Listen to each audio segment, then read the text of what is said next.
friends, I am Dr. Archana Mohana, consultant gynecologist and infertility specialist from Mahalakshmi Nagar, Indore. तो आज जिस topic के बारे में मैं आज आपको विस्तार से बताना चाहती हूँ वो होता है stretch marks in pregnancy. Stretch marks ऐसा कोई महिला नहीं होती है जो प्रेगनेंसी में जिसको स्ट्रेच मार्क्स ना आए हों या पूरे अपने जीवन काल में और भी किसी रीज़न की वजह से उसको स्ट्रेच मार्क्स नहीं आए हों। लेकिन जो उसका सबसे महत्वपूर्ण कारण है जो आमतौर पर हमें देखने में मिलता है वो होता है प्रेगनेंसी के दौरान स्ट्रेच मार्क्स पेट पर आ जाते हैं, जो बाद में जब पेशेंट की डिलीवरी हो जाती है उसके बाद वो पेट पे जो निशान रह जाते हैं उसकी वजह से पेशेंट बहुत ज़्यादा संकोच करती हैं किसी भी तरह कहीं दूसरी तरह से कपड़े पहनने में, या उनको अच्छा खुद से भी अच्छा फीलिंग नहीं आती है। तो आज हमारे साथ हैं डॉक्टर दीपक मोहना, जो कॉस्मेटोलॉजिस्ट और स्किन स्पेशलिस्ट हैं at doctor Mohana skin and gynaec centre. And मैं आज हम एक इंटरेक्टिव सेशंस रख रहे हैं। डॉक्टर दीपक मोहना से हम जानकारी प्राप्त करेंगे कि ऐसा क्यों होता है, क्यों स्ट्रेच मार्क्स आ जाते हैं प्रेगनेंसी में, उनको हम कैसे प्रिवेंट कर सकते हैं, और या अगर आ ही गए हैं तो फिर उनके सॉल्यूशंस क्या हैं। सो डॉक्टर दीपक मोहना, ऐसा क्या कारण होता है प्रेगनेंसी में कि जो है स्ट्रेच मार्क्स बनने लग जाते हैं? क्या रीज़न होते हैं जिनकी वजह से स्ट्रेच मार्क्स आ ही जाते हैं प्रेगनेंसी में? देखिए, बॉडी में जो स्ट्रेच मार्क्स बनने का रीज़न है वो है एक्सेसिव स्ट्रेचिंग ऑफ स्किन। जब एक्सेसिव स्ट्रेचिंग होती है स्किन की तो जो नीचे के टिश्यूज़ हैं, जो सपोर्टिव टिश्यू हैं, वो उतना सपोर्ट नहीं देते और वो ब्रेक डाउन हो जाते हैं। तो स्ट्रेच मार्क्स बनने के बहुत सारे रीज़न, जैसे प्रेगनेंसी के अलावा एक्सेसिव वेट गेन कई मेटाबॉलिक कंडीशंस में भी होता है, ओबेसिटी में भी होता है, और कभी कभी स्टेरॉइड की क्रीम्स लगाने से भी स्ट्रेच मार्क्स हो जाते हैं। तो ये सभी कंडीशन में जब रैपिड वेट गेन या फिर स्किन का एक्सेसिवली पतला होना, हाँ।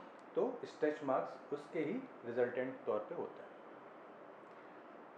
तो हम क्या कर सकते हैं ऐसा जो प्रिवेंशन के लिए हम एडवाइस कर सकते हैं अपने पेशेंट को कि प्रेगनेंसी में उनके स्ट्रेच मार्क्स ना आएँ, या फिर जितने आने हैं उसमें से बहुत कम आएँ, जिसके लिए बाद में पेशेंट को इतना ज़्यादा हेजिटेशन ना हो कोई भी किसी भी तरह की ड्रेसेस पहनने में, या उनको खुद को भी जैसे अच्छा नहीं लगता। तो ऐसा हम क्या चीज़ें यूज़ करें, कोई ऐसी क्रीम्स या ऑयल, या फिर क्या ऐसा हम अपने खान पीन में ऐसा चेंजेस करें जिसकी वजह से हमें स्ट्रेच मार्क्स नहीं आए? देखिए, स्ट्रेच मार्क्स प्रिवेंट करने का सबसे अच्छा तरीका ये है कि स्किन को हाइड्रेटेड रखा जाए। आप इवन बहुत सारे सोशल मीडिया पे या न्यूज़पेपर्स में भी देखते होंगे कि ये लगाइए स्ट्रेच मार्क्स नहीं होंगे, जबकि ऐसा बिल्कुल सही नहीं। जो तथ्य है, जो फैक्ट है, वो यही है कि स्किन को अच्छे से हाइड्रेट बना के रखा जाए, और जब स्किन हाइड्रेटेड रहेगी तो स्किन एक लेवल तक थोड़ी स्ट्रेच होगी तो स्ट्रेच मार्क नहीं पड़ेंगे। लेकिन फिर भी एक्सेसिव जब स्ट्रेचिंग होती है तो स्ट्रेच मार्क्स होते ही हैं। हाँ, हम कुछ हद तक उनको प्रिवेंट जरूर कर सकते हैं। तो जो हाइड्रेशन होता है प्रेगनेंसी में, that is the most important thing to for prevention of stretch marks. तो जैसे हम अपने पेशेंट को बोलते ही हैं, प्रेग्नेंट पेशेंट को सभी को हम एडवाइस करते हैं कि आपको कम से कम 3 से 4 लीटर पानी आपको दिन भर में पीना ही है। जितनी ज़्यादा आपकी स्किन मॉइस्चराइज रहेगी, आप मॉइस्चराइज़र आप कोई भी यूज़ कर सकते हो, ज़रूरी नहीं है कि आप आर्टिफिशियल क्रीम्स यूज़ करो। आप मार्केट में जो महंगी महंगी क्रीम्स आती हैं स्ट्रेच मार्क्स के लिए, जो बोलते हैं कि बिल्कुल 100% उसका क्योर हो जाएगा, ज़रूरी नहीं है बिल्कुल भी कि हम उसको यूज़ करें। आप कोई भी अपना नॉर्मल मॉइस्चराइज़र आप उसको यूज़ करें, लेकिन उसको कम से कम दिन में 3 से 4 बार उसको अप्लाई करें, और अच्छी क्वांटिटी में आप उसको अप्लाई करें, ताकि जैसे आपको फीलिंग आती है खिंचने की या फिर खुजली की, वो वाली सेंसेशन आपको ना रहे।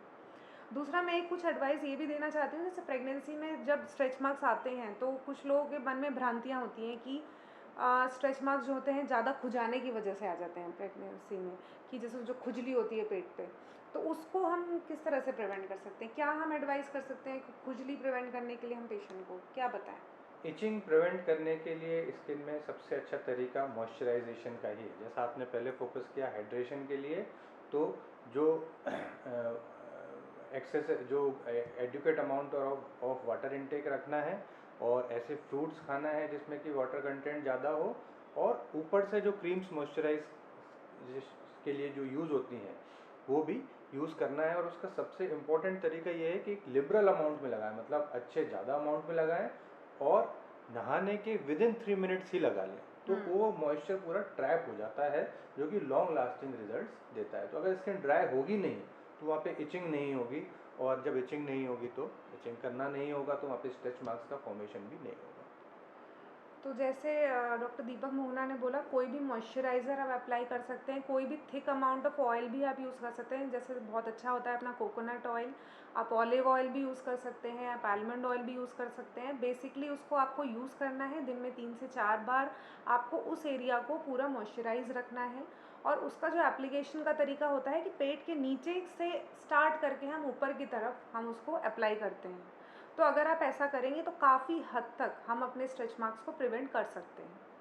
लेकिन डॉक्टर दीपक मोहना, जैसे अब इतना सारा हमने, पेशेंट बोलते हैं कि हमने पानी भी बहुत अच्छे से पिया, हमने अच्छे से क्रीम भी लगाई, हमने उस एरिया को मॉइस्चराइज भी किया, despite all these things still कि पेशेंट को स्ट्रेच मार्क्स आ ही जाते हैं। तो अब जैसे अब आ ही गए हैं उन स्ट्रेच मार्क्स को, तो अब आप जैसे प्रेगनेंसी में तो हम कोई भी किसी भी तरह का ट्रीटमेंट हम एडवाइस नहीं करते हैं पेशेंट को for reduction of stretch marks, and that is not possible also, because pregnancy is a daily growth process, और बेबी की ग्रोथ हर दिन हो रही है, हर दिन आपकी स्किन स्ट्रेच हो रही है। तो ऑब्वियसली आफ्टर डिलीवरी भी ही हम वो सारी चीज़ें हम पेशेंट को एडवाइस कर सकते हैं जिससे उनके स्ट्रेच मार्क्स कम हो जाए या ख़त्म हो जाए। तो डिलीवरी के कितने दिनों बाद हम कोई भी प्रोसीजर्स पे जा सकते हैं स्ट्रेच मार्क्स के लिए?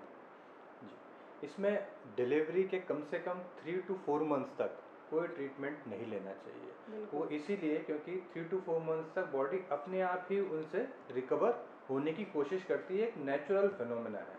तो सबसे पहले हमको वो स्ट्रेच मार्क्स और जो बाकी बॉडी फंक्शनिंग है डिलीवरी के बाद अपने आप कितना नॉर्मल हो पा रही है, वो चीज़ हमको देखनी होती है। पहले उसको पूरा नेचुरली होने देना चाहिए और उसके बाद ही फिर ट्रीटमेंट्स स्टार्ट करने चाहिए। स्ट्रेच मार्क्स के जो ट्रीटमेंट है, जो सबसे लेटेस्ट और जो बेस्ट एडवांस ट्रीटमेंट है, वो फ्रैक्शनल CO2 लेज़र ट्रीटमेंट है। क्योंकि मैंने बताया कि स्ट्रेच मार्क्स इसीलिए होते हैं क्योंकि स्किन स्ट्रेस्ड आउट हो जाती है और वहाँ पे इलास्टिन और जो कोलेजन है वो टूट जाता है।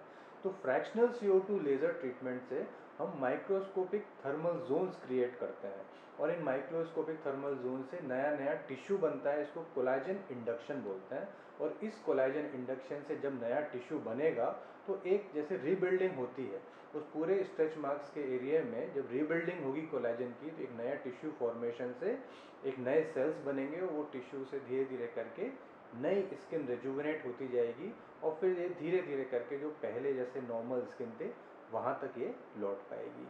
लेकिन फिर ये बात ध्यान रखना ज़रूरी है कि एक स्लो प्रोसेस है, इसीलिए फ्रैक्शनल CO2 के laser sessions 1 to 2 months apart होते हैं और अराउंड 6 to 8 सेशंस लगते हैं जिससे कि स्किन नॉर्मल हो सके। मैं इसमें कुछ ऐड करना चाहूँगी।